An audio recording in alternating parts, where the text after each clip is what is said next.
that notice, just in case Joe Ajero is arrested.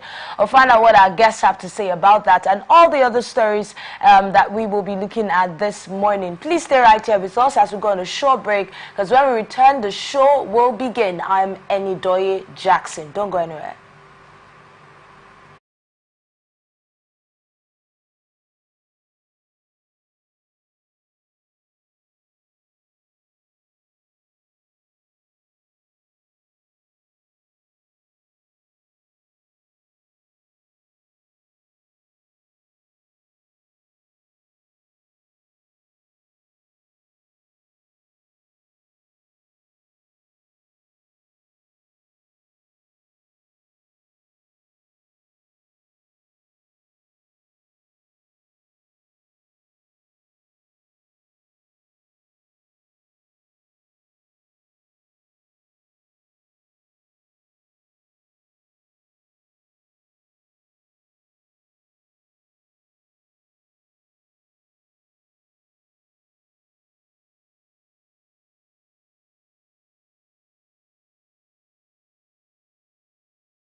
All right, it's good to know you're still with us. It's time for us to delve straight to the stories. But first of all, I must let you know that I have with me in the studio Loveday Operum. And Loveday Operum is the coordinator of the Agri-Graduate Association of Nigeria, River State chapter.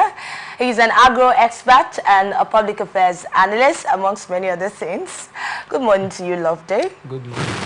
You look really good today. You too. You look sweet. Even though we're not wearing the same colors today, like we always do. No coincidence today. All right, welcome. I also have with me, after some time, I guess Atlantic Love that missed you, Royal Chief. Yes, I've been away. I'm back. Welcome. He has been traveling around Nigeria. Thank you for everything. Okay. Thank you for having me. Welcome. He is a traditional ruler of Kwara community in Kana local government area here in River State. Okay, so our very first story today is coming from Delta State. We have reports that Delta State Governor Sheriff has said that he approved reduction in fees at state universities in order to provide room for youth education. The governor said this on Thursday while declaring open the 18th edition of the Nigerian Red Cross Society's International Youth Camp, which was held at the Federal Road Safety Corps Training School in Abo, Delta State. Now, according to a statement by the Red Cross Coordinator, Communications and Advocacy, Chima Wankwo, the governor was represented by the Commissioner for Youth Development, Harry Traki-Riowe, at his formal opening. Now, the governor remarked that the state government has always supported the youth. And this is why as soon as, now this is the statement of the governor, this is why as soon as I took office as governor of Delta State, I ordered state-owned universities and other tertiary institutions to lower the fees that they charge students. Last September, the governor approved 25% reduction in acceptance fees that are payable in the 4 state-owned universities as part of palliatives for students. 25% reduction. The governor's approval was contained in a statement that was issued by his chief Press Secretary Festus Ahon in Asaba. And the statement said that the reduction in the acceptance fee was in line with measures taken by Delta State government to cushion the effect of the fuel subsidy removal on citizens. Now, in every way possible, citizens have been asking for our leaders to cushion the effect of the fuel subsidy removal in any way possible. I don't know what you think about this or what you make out of the story, Roy Chief. I think I must commend the governor of Delta State for this bold step. And again, we need a statement from the student union body in that state complementing what the governor has done to ensure that we observers can actually our thanking the governor should also see that this statement has been effective, because the denomination that take effect from so time, I was expecting that it's taking effect from so time. There is no statement captured like that, so I'm still very skeptical about it. It's still like those statement politicians make to... It looks like he already took effect, because he talked about the first day he actually came into office, he announced that. So I will love the student union body in Delta State to come up with something thanking the governor to this effect. Okay. So that we can also see that if other governors can take a leap from what he has done, and we've been talking about the high cost of tuition fees in our higher institutions. And if he has come up like this, it's laudable. I commend him for these steps he has taken. And again, he said that it's palliative to students. At least we heard about student stampede that occurs some states due to distribution of food items to students. And if they can convert it in reduction of tuition fees to students, it's very commendable. I commend the governor for that. And I believe other governors will also take a leap from what he has done. So instead of giving the students food items? Yes, instead of you to give them food items that will cause crisis in the campus because of taking it, they cannot manage it based on the populations of students. If they want to do it, I will also advise they do it departmentally. Okay, as you come to lecture hall, there is provision for you. They have names of all the students in the institutions. If you do it departmentally, you avoid this, the crowd will experience. I can't recall that state exactly, but I know one of the states has issue where some students lost their life in cost of taking palliative. So if you can convert part of it, not completely because we need food, if you can convert it, part of it, in reductions of tuition fees in the higher institutions, I think that will relieve parents so much. Okay. For instance, if they are paying 100,000 thereabout, and you can cut it to 30,000, 40,000, and they take the rest, you take up the rest. It's a good one. That's a very serious reduction. It is do you easy see that for, happening in any state? It's easy for government to do if they are willing to do. They can do it. You know how much they can just decide to give to their aid silently, and you don't know. You can give. They paid. Nobody knows the salaries of their aid. They paid the way they want to pay. The other day, a former senator was talking about he earned 14 million naira a month, and governors earn 70 million naira, and they're about $1 billion naira a month. So if you can convert this into taking care, they are your children. All students are governors' children. Just like everybody becomes the child of a traditional ruler, either you senior the chief or not, automatically because of the throne. So because of the seat of power they occupy, all students are their children. So if you can take care of your own children, their welfare, and you extend it to the states that they voted, you know, the student communities voted massively for all governors in Nigeria. So if you can say, okay, for me to say thank you for voting me, okay, pay this amount, and your parents should pay this, you will see that the rate of cultism will reduce in our communities because everybody will not follow the same path. You can get into school, and again, I'm also expecting some governors to say, go to school. It's not if you cannot pay, you don't write exam. It's an issue that student communities have been complaining about, because sometimes we have challenge as parents and we are expecting something to come up, and not prompt payment to some business owners. They don't pay on time, they don't pay before the end of the month. They affect parents. So sometimes within that period, you have like 3 or 4 child in the higher institutions. You may have been able to cover 1 or 2. Remain the other. They will be depriving them from sitting for exams during exam period because they've not cleared their fees. And when I went to university, it wasn't like that. You know, you finish and later when you have money, you clear off your fees before you be given your certificate. I think if some statement can come up like this from state governors, it will help the student communities. All right, it used to be that way before, but then things changed. I remember when that was actually changed, and now the Federal University of Port Harcourt, it was a huge one for the students at that time, because a lot of them had to repeat classes, because they were told that they would have to repeat classes. If you don't pay for that class, you're not moving to the next class. Okay, so with what looks like sort of like an economic strain in a lot of states in Nigeria that has made a lot of them even say they can't pay minimum wage. Do you see this as something that other state governors will be able to carry on with? Sure. Very commendable. Let me join my colleagues to commend Delta State government for this laudable initiative. You see, he has shown how sensitive he is. I mean the governor now. Okay. The state governor has shown how sensitive he is and how, you know, he's ready to attend to the need, immediate need of the people, especially the student community. The issue of fees in higher institution is something that should seriously be looked into. And as a state government, Delta State doing something like this, 20% is not a child's play. 20%, 25%. That's huge. That's huge.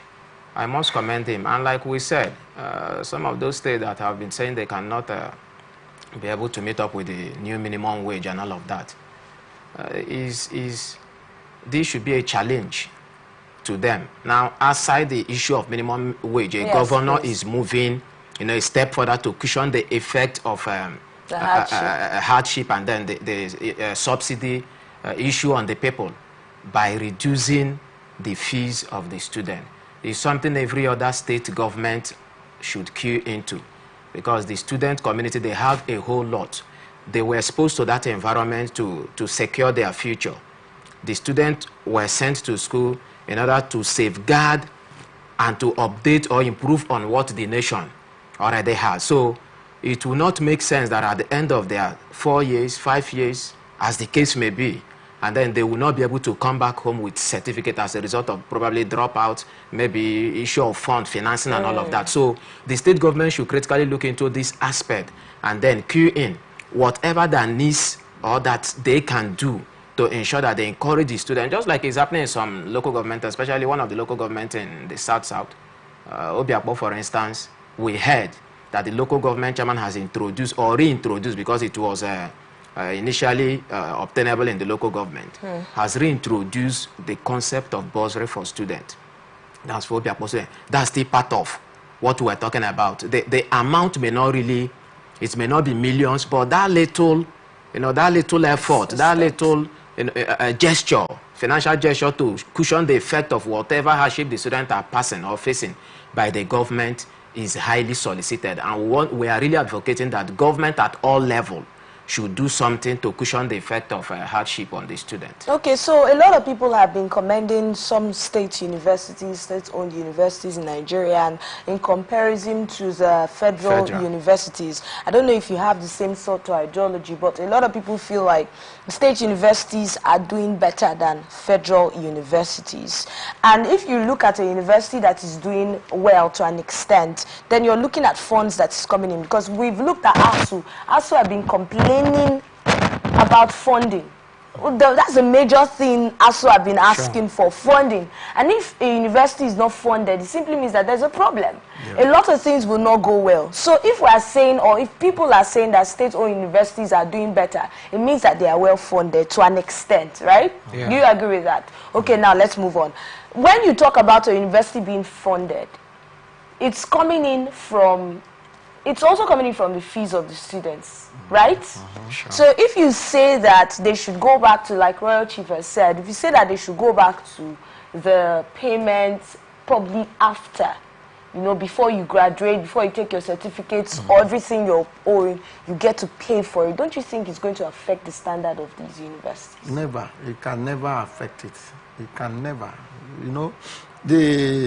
All state governors are visitors to all universities. Okay, there's the university have a budget that they run every year. The Senate must approve the budget on how to run the universities. Okay, outside the tuition fees being paid by students, they already know how much, and they submit this to state government for approval, subsequent release of form.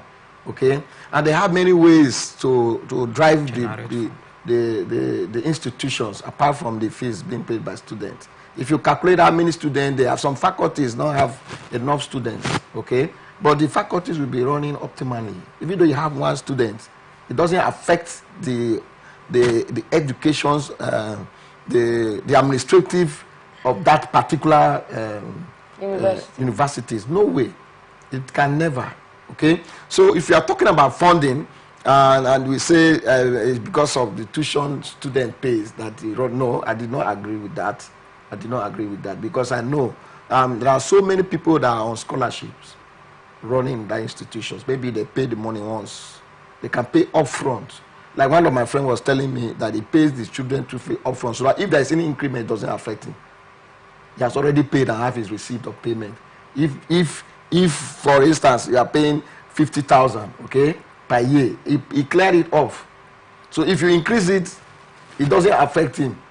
He was telling me, so I was like, okay, is that any legal backup that if you not affect you, you should prove? He said, no, he has evidence of payment that he has paid before the increment came. Okay, so that means someone that is doing well that can pay upfront. Yes. So if someone that is struggling, self-sponsored in high institutions, you are doing this, you are doing that just to ensure that you have this certificate, and you deprive that person not to attend class, to write exams because he cannot be able to pay, then let's say 60% of the students in high institution are they are doing it on their own. Majority of the students, predominantly most of us from the Niger Delta region, we come from a very poor background, very poor background, because the well-to-do people doesn't allow their children to attend any of these public universities. So let's calculate. I am putting myself in the shoes of those that are in the high institutions now, that I came from a very poor background, and I know what I passed through, because as you have a family that you have like 4 or 5, 3 of you are in high institutions, you know how it be on parents. So mostly, I don't think it will affect the administrations of any institution, because if we have 20 students, it may be 1 or 2 or 3 that may not be paid that time. Others can afford it, fine, but don't deprive the little. Don't deprive them from. All right, Loveday, how do you think it will affect or impact the universities? Yeah, I don't think it will have any negative impact on the university community. The reason is because, especially whether the state or the federal, institution. The reason is because the system, there is money in the system. Our government has money, Nigeria has money, so I don't think giving the student a kind of waiver or allowing the student a term or two, a semester rather, whether first or second semester or entire year or 2 years as the case may be, you know, to sit for their exams and then later pay their fees will affect the allowance of the institution or the funding or running of the institution. I don't think it will affect. All right, let's look at NMA now. According to reports, Nigeria Medical Association Anambra branch has directed its members to withdraw clinical services in all private and public hospitals with effect from Thursday night. The directive is contained in a statement issued in Awka by the branch chairman and secretary, Dr. Princeton Okam and Dr. Ifeanyi Obieli, at the end of the association's emergency general meeting that was yesterday. They stated that the directive was to protest against the kidnapping of their colleague, Dr. Stephen Eze, who has been in captivity since August 15. We recall that the body had on August 19 threatened to down tools if Eze was not released by his adopters within 48 hours. The association stated that 48 hours after the ultimatum had elapsed, in addition to its appeal to the state government, Eze was still held by his adopters in spite of his health challenge. The statement read in part, NMA Anambra hereby directs all doctors in the state to forthwith withdraw clinical services in federal, state, private, mission, institution, and corporate hospitals in the state until their member is released. That NMA Anambra will painstakingly monitor compliance with the above directive through her strike monitoring team, and that defaulting hospitals and members will be blacklisted and penalized in line with the Congress resolutions. That the Anambra government should activate all necessary security agencies and instruments at its disposal to ensure timely and unconditional release of their adopted members. How do you see this affecting the health system in Anambra State? Seriously, this is a very pathetic situation, I must tell you. Anything that has to do with health is something that shouldn't be taken for granted.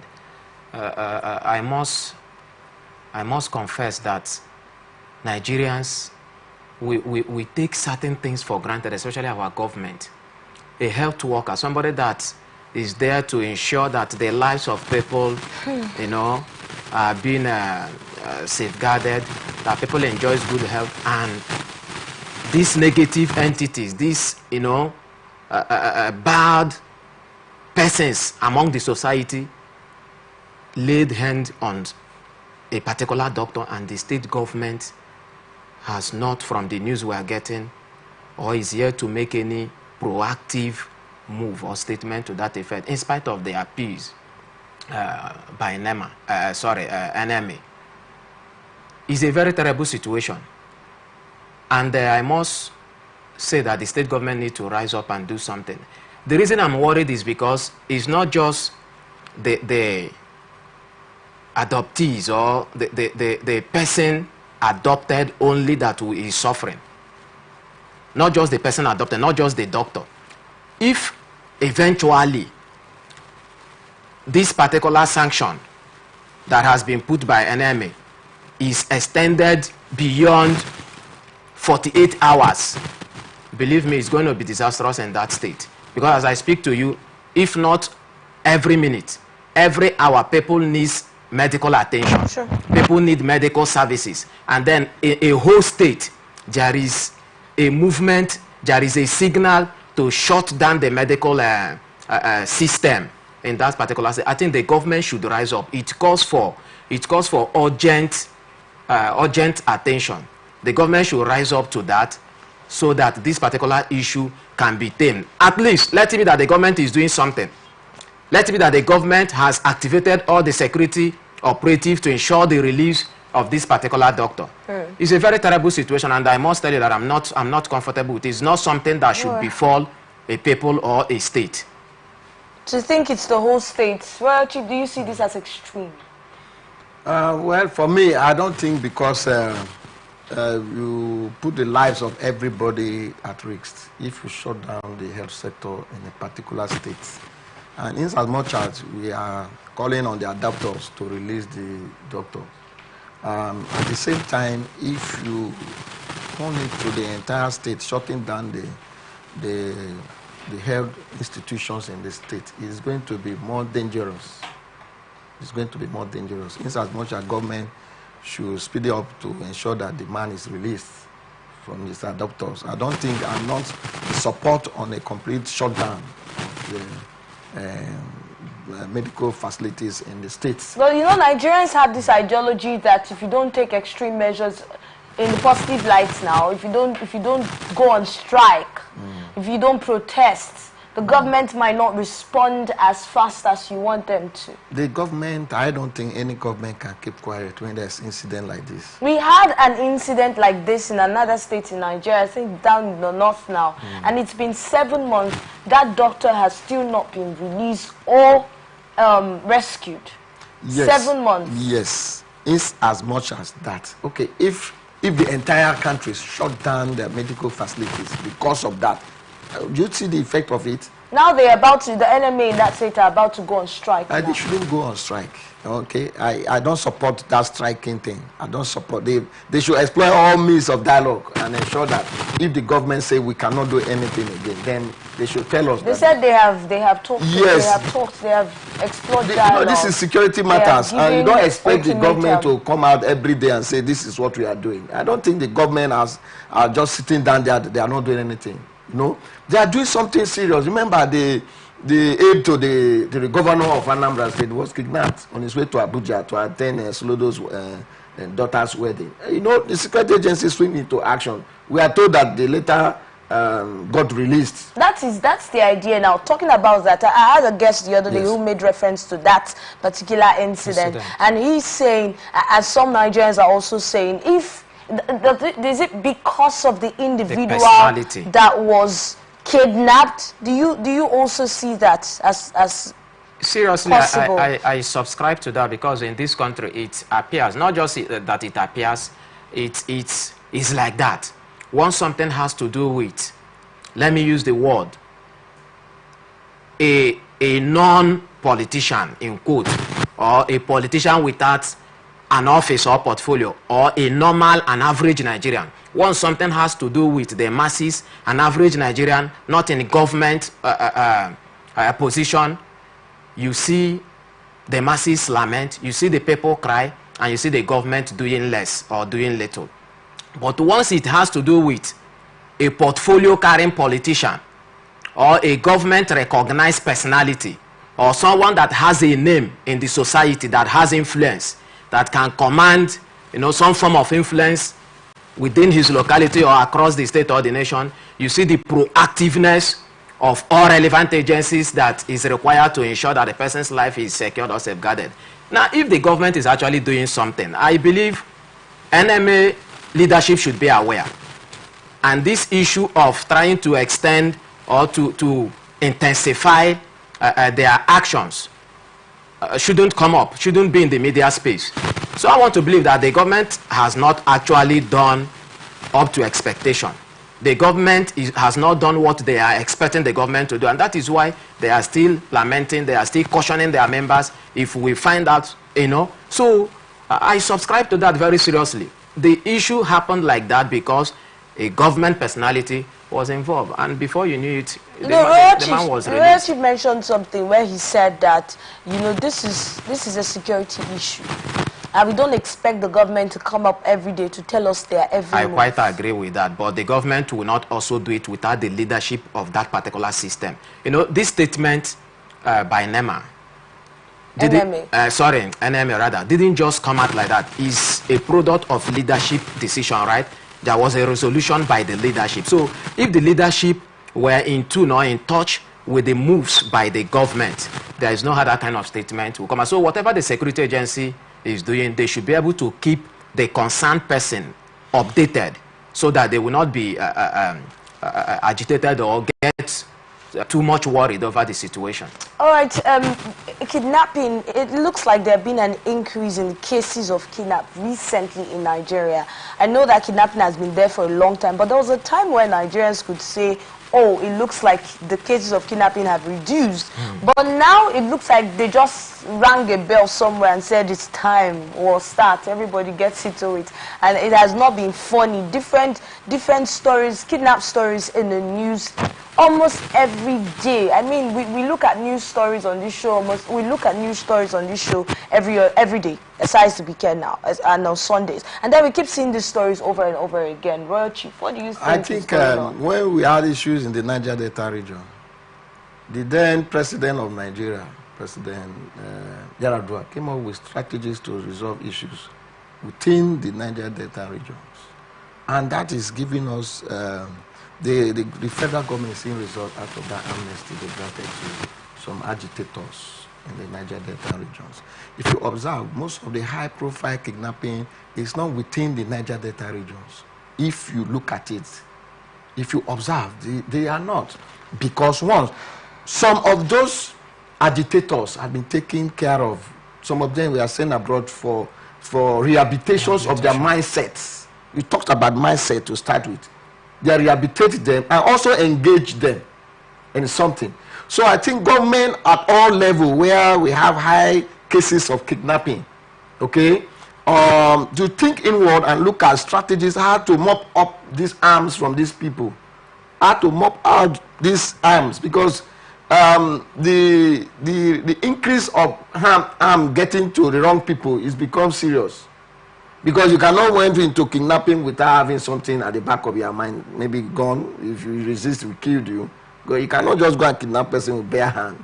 So government should look at how we can mop out these illegal arms that is the hand of individuals that are not supposed to be. I don't want to put it in kind of amnesty because they are not agitating for anything. And one would even ask if you want to start you know, encouraging terrorism. They are not agitating for anything. So remember in River State here, we were having black suit all over. When government decided to crush down on illegal bonfire joint, you see that it reduced. So if the government say no, we don't want any camp. I saw it's also in Anambra State where they were destroying a house that they kidnapped, normally kept their victims, you know, kidnapped. They were destroying those houses. Even in River State, it's in the River State law that if you find out that you harbor kidnappers in your buildings, your house is ought to be destroyed. And you see that everybody is careful about who you accept to be within your environment and how your environment is looking like. So I think in Anambra State, they can also do something serious about it. They can also do something serious about it. It's not only, last time they did something about the herdsmen, and then you see that the herders and farmers crash also reduced to some extent because they were like, don't do it like this, do it this way. So I'm not in support that anybody that is not military trained personnel should handle firearms. So the government should go after those that are handling firearms illegally, and that will reduce every day we'll be hearing about all right, Loveday, what do you think is going on? Now, the Royal Chief has mentioned, he made reference to the amnesty, but then he's talking about these people not advocating for anything.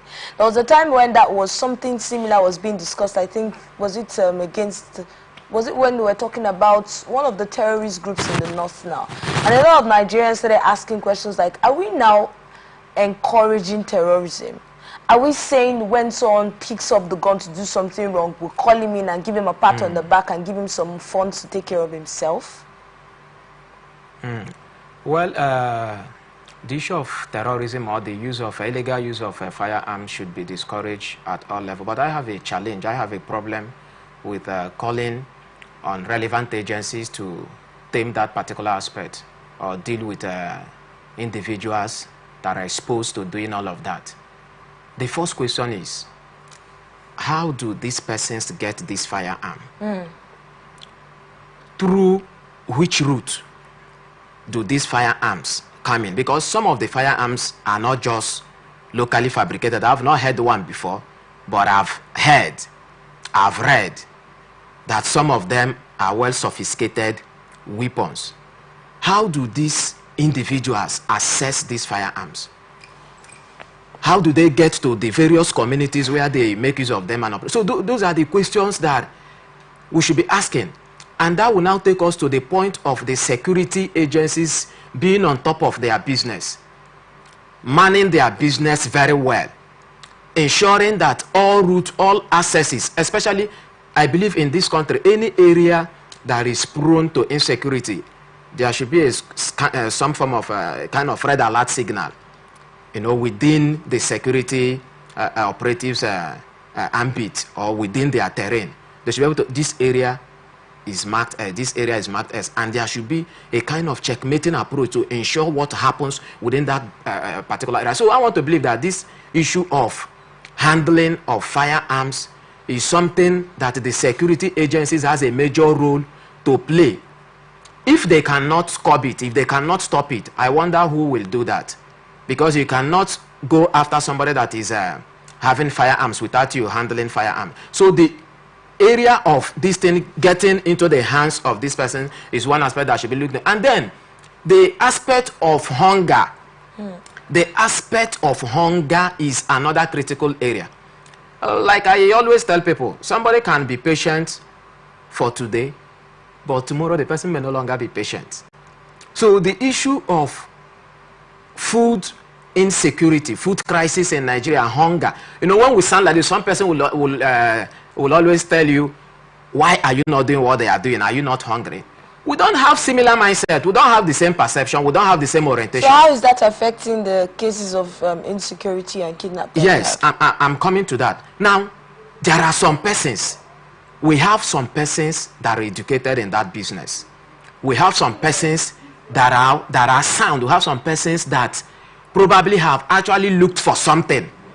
They have searched for job. They have looked for government empowerment.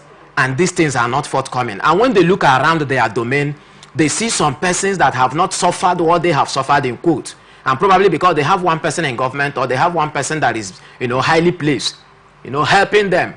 Sometimes something that is supposed to go to the masses, you see a particular set of persons, government office holders, public office holders now, in this sense, you know, sharing that particular resources within their household, within their own, you know, let me use the word cartel.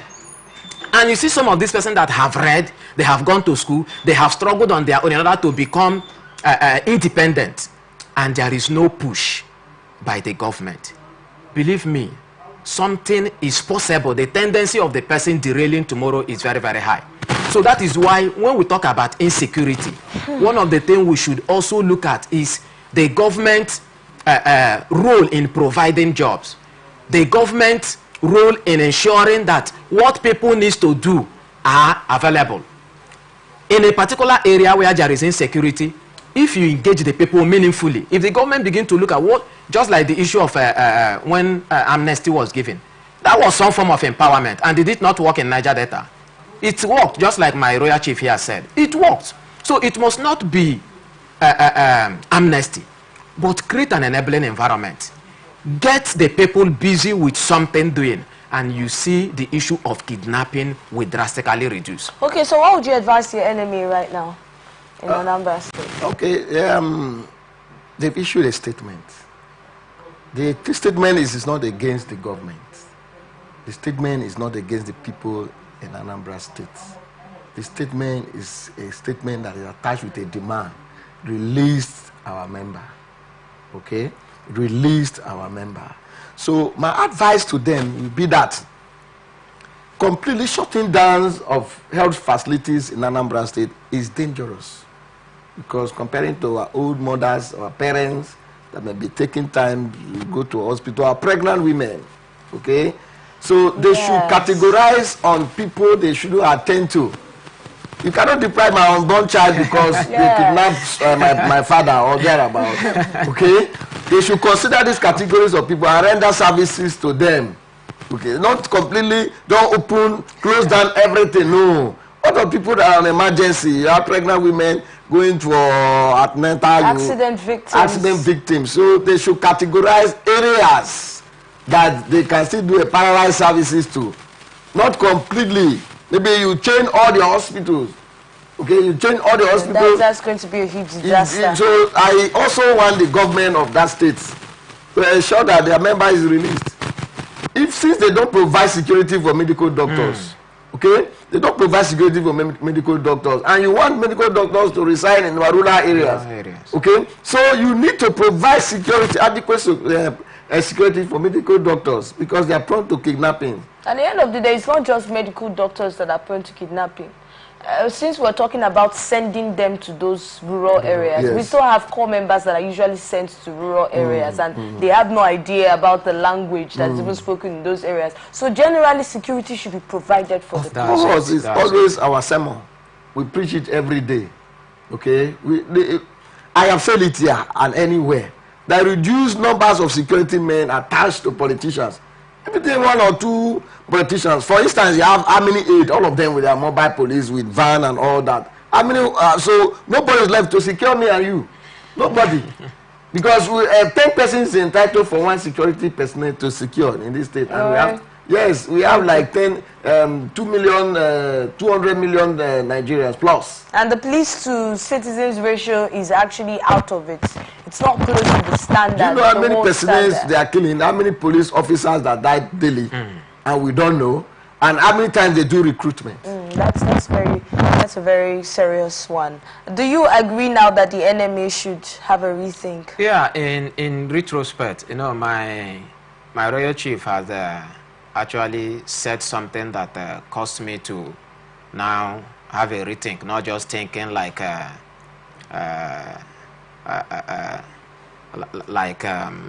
what do they call it now? Like a young person, like somebody that wants it, you know, to be done immediately by the government. I've thought of what my royal chief said. And you now because of, yes, in retrospect, the pregnant women, the aged mother, there are some persons that are, of course, that will be needing this medical attentions. And then if the enemy, of course, that's why I also said 48 hours will be very disastrous if they have to shut down the medical system. So I want to advise that the leadership should work more closely with the security agencies to ensure that their personnel is Thank you so much for your thoughts on that one. Let's look at the next story now. We have reports that no fewer than 75 people were convicted within 4 days by a special court set up by the Kwara State government to try those who flouted the state's environmental laws. Offenders who were tried between Wednesday and Saturday last week and were found guilty and breaching the environmental laws were sentenced to various terms of imprisonment or made to pay fines of between 10,000 naira and 50,000 naira in default of the sentence. The State Commissioner for Environment and Forestry, Hajia Nafisat, confirmed this while inspecting some of the equipment and vehicles of the Waste Management Contractors Administration on Sunday. She added that the Ilorin Magistrates Court on Saturday sentenced 14 more persons to a 3-month jail term each for violating the Kwara State environmental law, and noted that a total number of convicted persons within 1 week had reached 75. According to her, this is an indication that the government is resolute about putting a total stop to indiscriminate dumping of refuse in Kwara State. However, the commissioner expressed satisfaction at the level of compliance across the nooks and crannies of the metropolis, even as she implored the residents to always abide by the state sanitation laws. I'd like to add that part that said that, that's the last paragraph now, where she actually said that, yes, she has expressed satisfaction at the level of compliance. I mean, when you're arresting people who would not want to comply. but let's get your thoughts on this story. I loved it. Yes, let me quickly commend the Commissioner for Environment. That's a good one. You know, we always tell our public officer that you must get the people updated. You must get the world to know what you're doing. Otherwise, nobody will be aware of that. So hearing that people are being convicted, people are being sentenced to 3 months jail terms. It's a good one. Highly commendable. How is it good? Yes, the environment is very much sensitive, and there are some persons that don't even bother about the environment. Let me leave the area of the environment. That's not what I want to actually point out here. the issue of the officer, the commissioner, understanding, the office he or she is occupying, that's what goes for me. Knowing that you were assigned to do this particular task, and you looked at the system is not working as expected, is contradicting the mandate given to you by the state government, is contradicting the laws of the land, the laws of the state on environment, and then you decided to take proactive measure to tame that particular anomaly. That is what goes for me. So it's a very good one, and believe me, we Nigerians, even while we blame the government, we have our own problem to the masses. Yes, if you allow the government to also tell you what they are passing through, you discover that some of them are also finding it very difficult to govern because of the attitude of the people they are governing. So we have our own issues. Now, without such approach, it has happened in, what I say, not just the first state that similar thing has happened before. Even in some of the southern states, you will have heard of something like that. So without that approach, without that measure, believe me, illegal or indiscriminate dumping of refuse will get to the point that even to access the road, even to drive past normal express road will be a difficult task. So I want to commend the commissioner for taking that proactive measure, and such should continue. It shouldn't just be okay because about 70 persons have been jailed and then no. Once he slows the tempo, believe me, they will go back to what they used to do. So he should maintain the tempo and ensure that the environment is being kept clean. Well, Chief. Okay, I will deviate from what Mr. Loveday have said, because it shouldn't be a political arrest. Do you understand? Because, for instance, if government want to deal with their opponents, they have all stories to give us. Let it not be political arrest. You arrest people that are not supporting your government. You can come up with anything and say, oh, you violate the environmental law. Is that possible? It's very possible. It shouldn't be political arrest. It should be real arrest that actually they violated the law. Maybe in River State we normally have morning sanitations, and it is operative from 7 a.m. to 10 a.m. in the morning. You don't go out, you don't learn about. Even sometimes they also arrest children because children use the opportunity to play ball on the road. On the road. You understand? So if it is like that was a statewide environmental law. This one you are talking about indiscriminate dumping of refuse, which is also a problem, because the government sometimes fail to provide designated place for people to dump their refuse. Sometimes within the environment you can walk from, you pay transport, and imagine you are carrying a waste to public transport. Imagine how comfortable with other occupants of that vehicle will feel like. So when you don't provide a designated place closer to the people to dispose their waste, it's an issue. It's a serious business. Waste management is a serious business. Okay? So if you are seeing persons, for instance, we live within this environment, and where we have to dump with our waste product is far above Rumokuru, for instance. You check how many hours that it takes for you just to dump your refuse. So they should also provide means of how people can access the dumping site. 1, 2, they should also provide, I know this state, when the former governor, Dr. Peter Dili, was the governor of this state, there was some recycling bags that they provide, okay? You just tie it in your bags and keep it in front of your house. The refuse managers will just come and pick it up. Yes. Okay, you see that there was no large garbage all over the city. Yes. Then we are still having it this time. I think within the period, you see that the governor is also managing the waste. Yes, because before now the whole place was later. Yes, the place was dirty. A few weeks ago, in the evening, one of the occupants of the vehicle threw away empty can of water. The driver has to stop and reverse back and no, looking at this area, do you see anything like that? We don't do that here. Come and pick it. The driver has to stop and put the car back. Wow. And say, pick it. We don't do that here. It is a culture. So you encourage the people to do the right thing. And don't politicize it. Don't use it against your opponent, because it's very easy to use against their opponent. Once they dub you in prison, I also visited so many prisons within this period I was not here. I visited AK prison and I noticed that there are so many people that politicians kept there without attending to their issues. You can say 3 months, they can end up being there in 10 years. Their case file can got lost.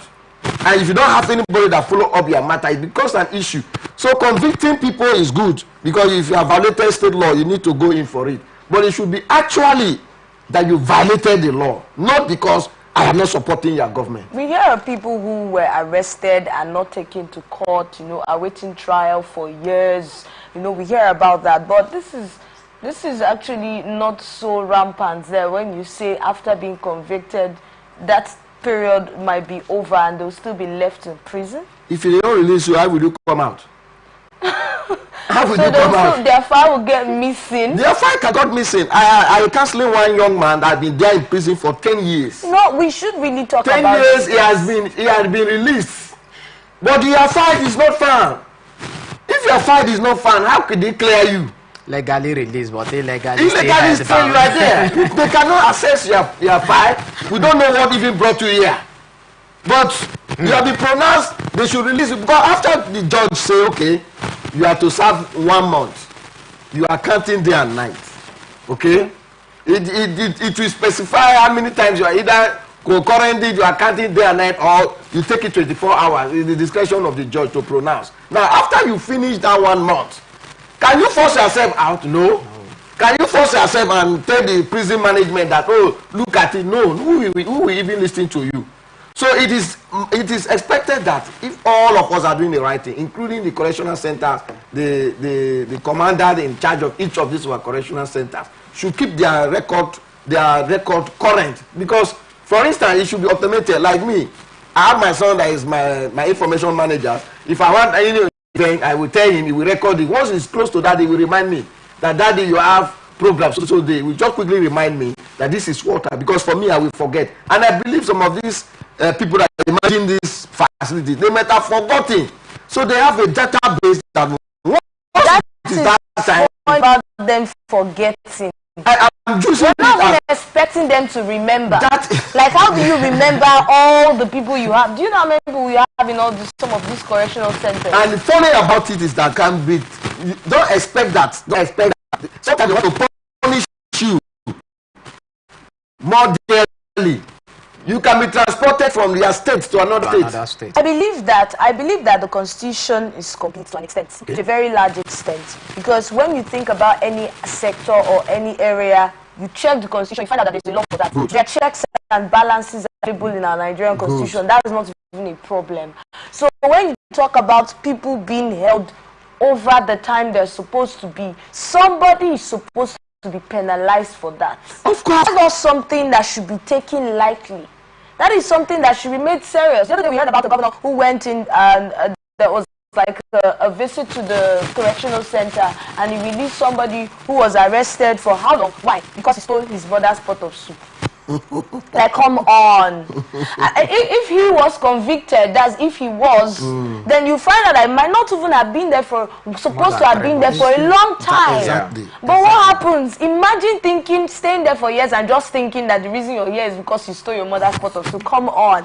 There are a lot of people who are you know, carrying out actions of corruption, and they're at home traveling around. Exactly. You understand? Yeah, exactly. So there should be penalty for those people who are in charge, who will make sure that somebody's file is missing, either to punish the person or something else. But let's go on a short break now, and when we return, the conversation is getting heated and interesting. You don't want to miss any part of it. Please stay with us on ATN.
All right, it's good to know you're still with us. Let's go straight to the next story now. There had been jubilation galore in Yola, the Adamawa state capital, since Tuesday when Governor Ahmadu Fintiri agreed to pay the new minimum wage of 70,000 naira that was approved by the federal government. You would recall that Fintiri had agreed with the state chapter of the Nigeria Labour Congress to review the workers' wages to reflect the new minimum wage. Now, the NLC state chapter chairman, Comrade Emmanuel Fashe, disclosed the governor's decision to journalists on Monday after a 3-hour closed-door meeting with him. And now he said that the state workers will get their salaries of August based on the new approved minimum wage, but local government workers will wait till September salaries. Now, Fashe added that the 2019 consequential adjustment template will be used to calculate the new minimum wage percentages, and the Accountant General's office had been tasked with updating the August payroll. Now, Fasha, who is a local government worker, explains that council workers may have to wait until September for their salary adjustments pending the completion of the necessary review by the National Salaries, Incomes and Wages Commission. Now, this is to inform you that during the 2024 May Day celebration, the governor had promised to pay any amount that the federal government agreed with the NLC. Now, following Fintiri's vow to pay the minimum wage, it was observed that Yola streets were invaded by workers when the NLC chairman broke the good news on the state radio a few minutes to his chats with journalists. Now, with this announcement, Governor Fintiri is the first governor out of the 36 governors who has agreed to pay the national minimum wage. Now, when I saw that there was jubilation in the state and all of that, I felt the people had received the salary already. I'm like, ooh. But then reports have it that he agreed. Okay, he's the first governor, according to reports, to agree to pay the new minimum wage. Lovely. You know, this has been something of a great concern to some of us. Let me commend Governor Fintiri for accepting and for making it public. So it's no longer something we should begin to doubt if it's going to be political, if he will do it or not. Is a huge achievement for the civil servant of the state. I must commend him, and then also plead with other state government to queue in to follow suit in order to make the people happy. You see, just the jubilation alone is something that should make every sincere leader, every leader that has the interest of the people at heart, to smile and to sleep very well. Once the people you're leading, the people you're creating and then enacting all the relevant policies on their behalf are not happy with you, what are you leading? What are you doing? You know, so it's something that we should commend, we should applaud, and then request that other state governments should immediately queue in. What caught my attention was the specificity of the pronouncement in terms of date. August, September. August, that's the state civil servant will be receiving theirs beginning from this month, right? August, while local government from maybe we'll have to wait till September. So it's actually on it. There is a time frame, and then the people needs to be happy. The people needs to be happy. I'm very much okay with that. Okay, so you're happy along with the people that are happy. Royal Chief, the other day NLC told us that we should hold on, that they don't think there's any sabotage or any deliberate delay in the payment, that they feel like things are being put in place. There's so much that needs to be put in place by the states governors before they can, you know, start paying, even the federal, before they can start paying the new minimum wage. Do you think a deadline should be placed? I don't think so. I don't think so. If I want to come in that caption that they jubilate, for me, I don't see anything anybody should be jubilating about. Okay. Nothing to be jubilating about. These are things of the law. If the law say pay me this money, is it your money? Is it the governor's money? Is it doing them any good? Why can't they have some money? Okay, they are paying 70,000. We're expecting that you can say, okay, we agree. NS say 70. Okay, we agreed to be 70. I'm dashing you people 30,000 on top. That's why you call for jubilation. This is legal right of the people.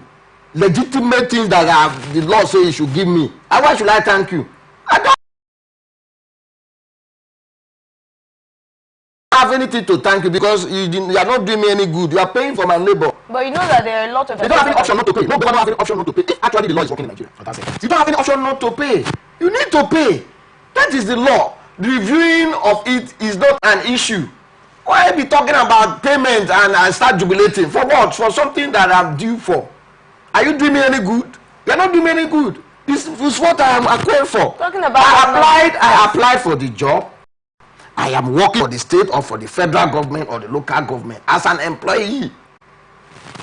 You understand? As an employee of that parastatals, I have undergone every training and everything that warrant me to work for there. So if there's any increment, I'm due for it. You pay me the money. You don't need to be inciting me that very soon we are reviewing it, anything they say, then I start jubilating. What if at the end of the month, that clause that they are going to review will still be what the governor can still use? That we don't forget, we told you people that we are reviewing. We are very sorry we cannot in September. We cannot pay. We cannot start payment now. Why can we wait till they receive the money? And they'll be telling us that go and check in all your accounts. You have been paid the 70,000 naira minimum wage. Agreed by the federal government and NABO. This is where I can applaud the governor. That, okay, you have started implementing it. It remained a statement until some people start receiving a lot in their account. For me, I don't thank him because he's not... It's his personal money. He's not using his personal money to dash anybody in that state. This is a state fund elected by the same people. Because it's the same people that is paying tax. If you don't pay tax, you will not get money. You don't have any company that you are operating from. The state government own this company. All about tax and generating revenue. And the federal allocation that the federal government is dashing them money. Okay? They are not dashing them money. Can we equate the money that they are receiving to the social amenities that they are rendering to the people? So for me, sometimes when I see government just want to make us inspire the people to love them, it shouldn't be something like this. We should be expecting him to come out with viable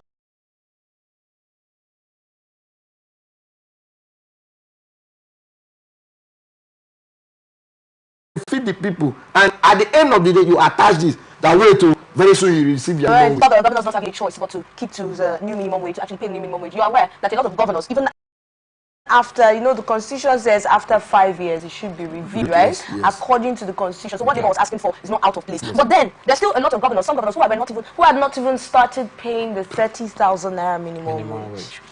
And that is where we have issue with House of Assemblies. House of Assemblies need to be on the governors. They are the mouthpiece of the people. They represent constituency. By constituency, the mind. And all of us belong to one constituency or the other. So when all the House of Assembly members fail to carry their legislative duties, you can speak for the people. Speak for your people.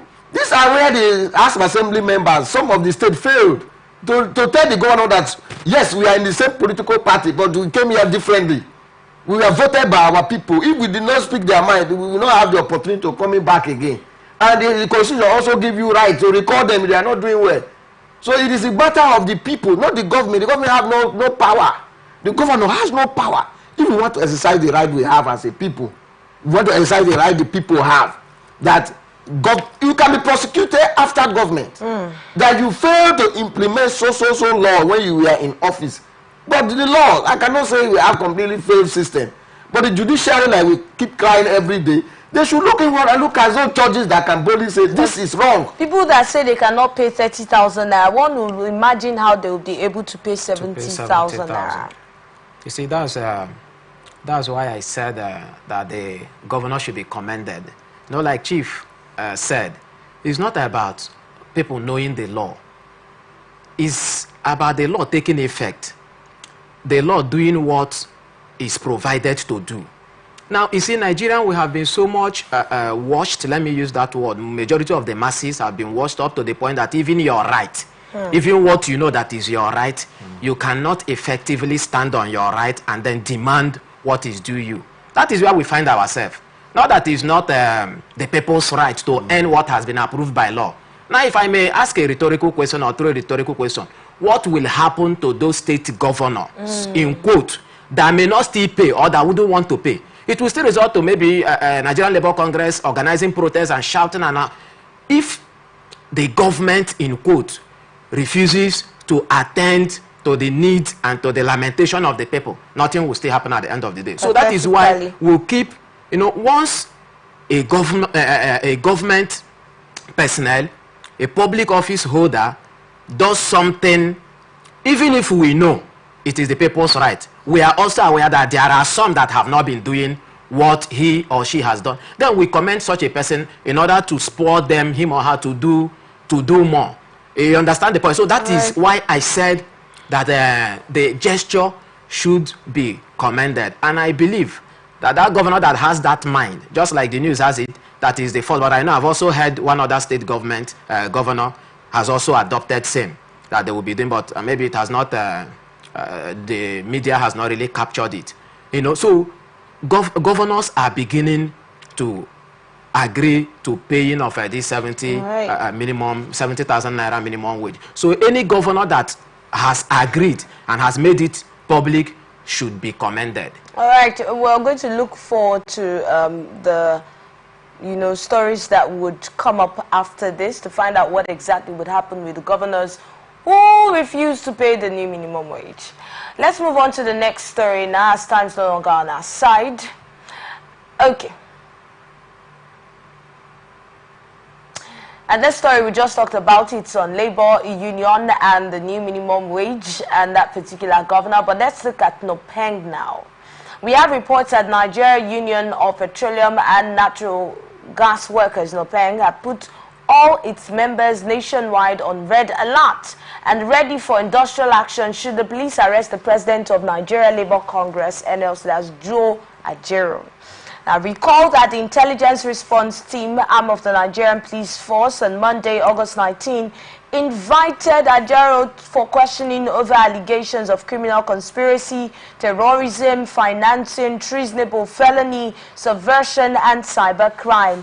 The Deputy Commissioner of Police, in a letter, said Ajero should appear at the IRT office force headquarters on August 20, warning that he would be arrested if he failed to honor the invitation.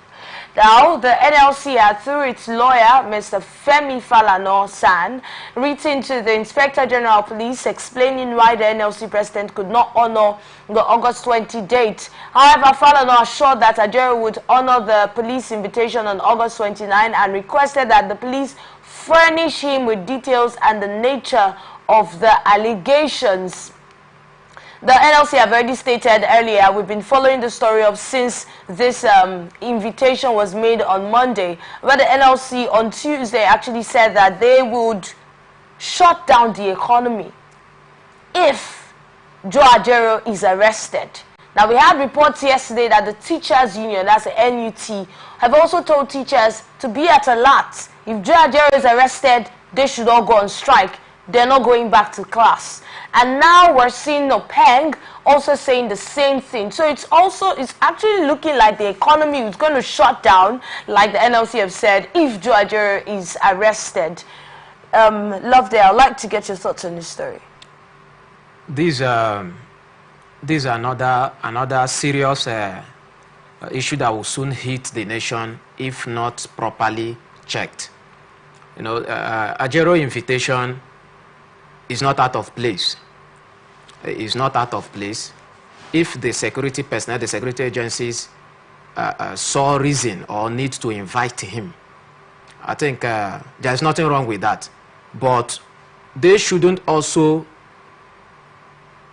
allege or say something that will instigate some form of unwanted reactions from the labor union, from the masses.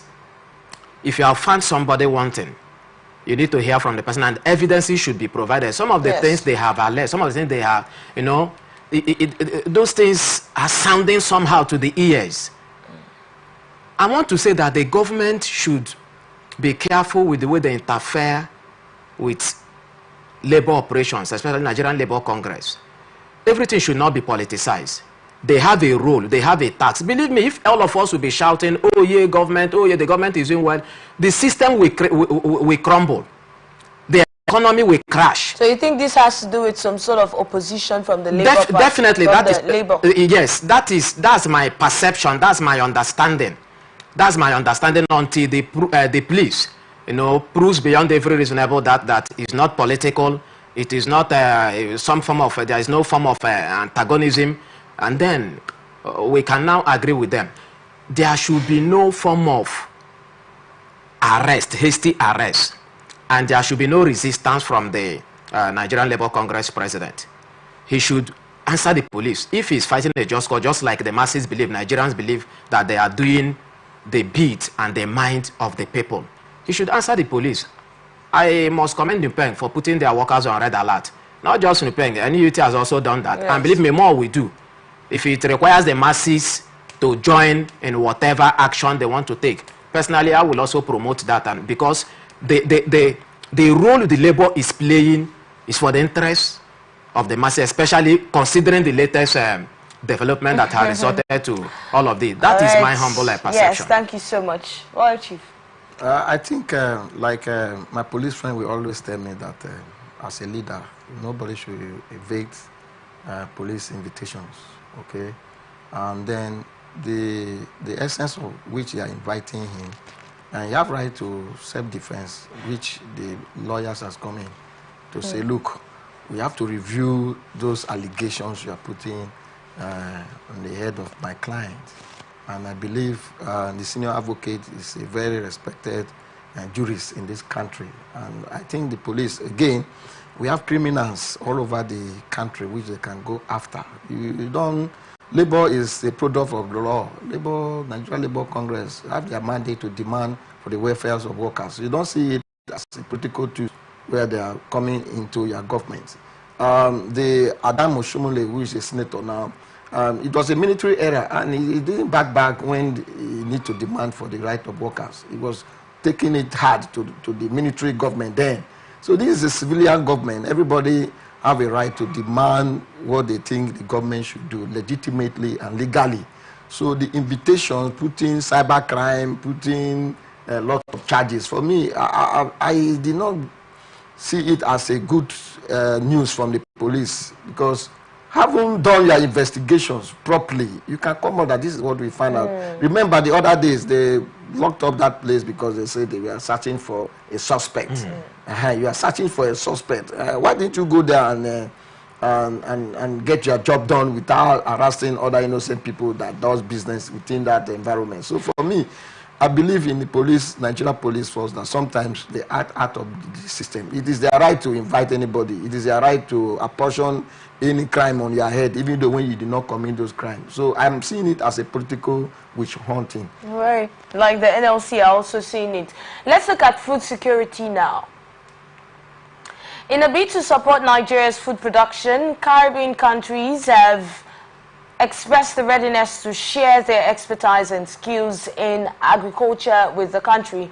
Dr. Levi Odor, the Consular General of St. Vincent and the Grenadines, made this known yesterday while briefing newsmen on efforts to enhance food production in Nigeria. Now, he emphasized the need for bilateral relations between Nigeria and the Caribbean countries to focus on agriculture in addition to the oil and gas sector, as food security has become a global concern. He urged the Nigerian government to revive subsistence farming and encourage citizens to grow their own food, citing the example of backyard gardens. The envoy also highlighted the opportunities for Nigerian entrepreneurs to expand their efforts to Caribbean countries through the South-South cooperation. Some Nigerian businesses have already taken advantage of the initiative, exporting goods to countries like Bahamas, Barbados, Brazil, and Guyana. Let's look at what you think about this collaboration.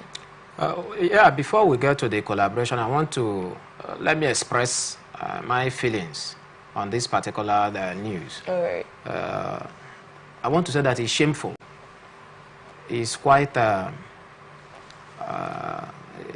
reducing that foreigners are now coming to conscientize Nigeria and conscientize our state government on the need to boost food production in the country, and then also seek for partnership Whereas the reverse is supposed to be the case. Nigeria is supposed to have taken a very proactive step and position in the food production business. Yes. And then attract global attention.